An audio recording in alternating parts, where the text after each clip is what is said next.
What's going on, everybody? So you're shopping for that new lens, but you see those prices and oh my goodness, is it high?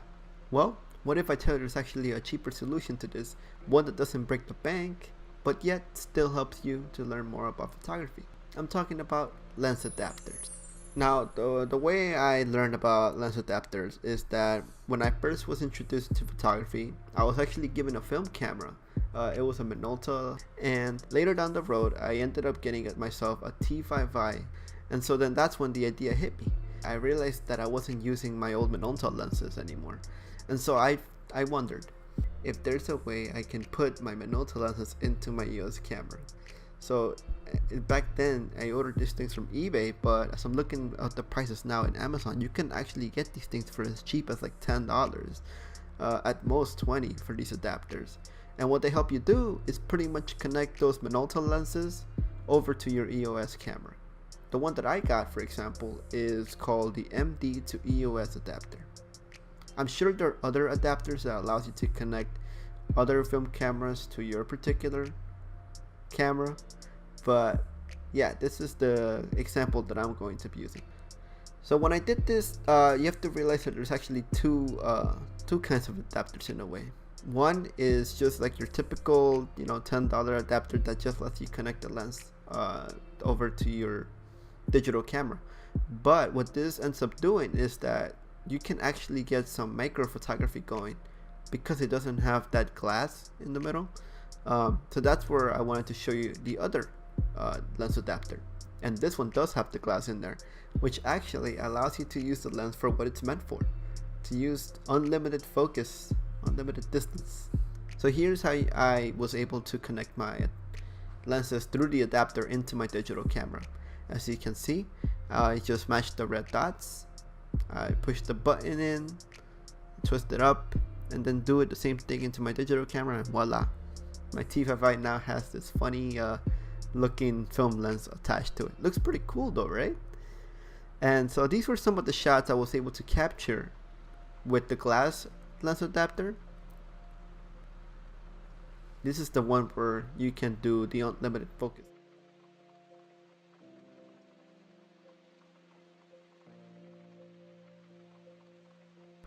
And here are some pictures I was able to capture without the glass inside the lens adapter. You can see the nice depth of field in there. It's so narrow, like at 1.7, and it's nice to see them kind of be relived into photographs. I'm very impressed on the quality, on how some of the images can come out to be, and yeah, it's just a matter of experimenting. And just as you can see, these incredible shots come in, from these cheap old film lenses that you can probably get from your local thrift shop.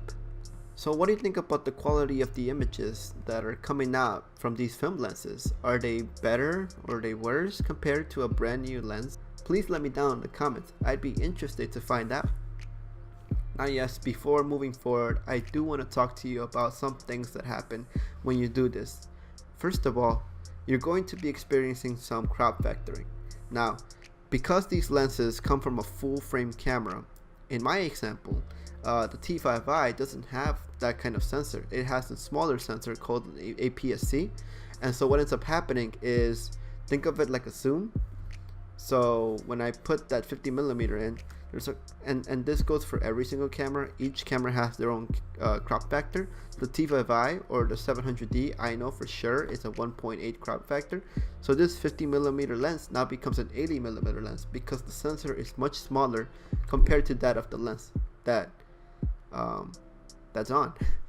As you put on the film lens into the camera as well, you realize that you're not able to see your aperture in your camera settings, and that's because you can actually control your aperture on the lens itself. It's pretty cool, and you can even see how when you play with the aperture, you see how wide or how narrow the lens opens up. That's f-stop for you. But yeah, one thing too, you're gonna have to eye it a bit more when you're taking your photographs. I'm happy to see that the sensor actually still works down there in the middle. That lets you know whether the image is going to come out overexposed. So go ahead and play around. When you factor in the costs, you realize that, oh wow, the adapters and the film camera lens might actually be a cheaper alternative for you than to get a brand new lens. And so that's my solution for you, and that I think that it's something that's worth looking into, because again, you're using these cool old film lenses that allows you to get these incredible photographs. Again, I highly recommend that you go to your thrift shop and see what kind of treasures are in there. You never know, you might just find the perfect lens for you. And so that's it for me today. I hope you enjoyed what I had to talk to you about today. If you please hit that like button. I would gladly appreciate the effort of moving your mouse into that thumbs up. Oh, one thing before I forget, I'll link down the products to these lens adapters over in the description box. So if you're interested into looking them out, into checking them out, you're welcome. I hope you learned something new today, and remember that by doing this method, you're not only reducing, recycling, reusing, but you're also challenging yourself to understand more on the concepts of where these things come from, like aperture and depth of field. This is, at the end of the day, a cheaper solution, and I would encourage you to go out there and experiment to see what kind of photographs you can come up with by using these adapters. Now, I'm sure there's many more out there for particular film cameras over to digital lenses, but for my particular, I guess, example, I'm using the Minolta to EOS adapter. But yeah, I hope you have a nice day. It's really cloudy. It's been really cloudy where I am lately, but I hope where you're at, it's somewhere sunny. I miss the sun.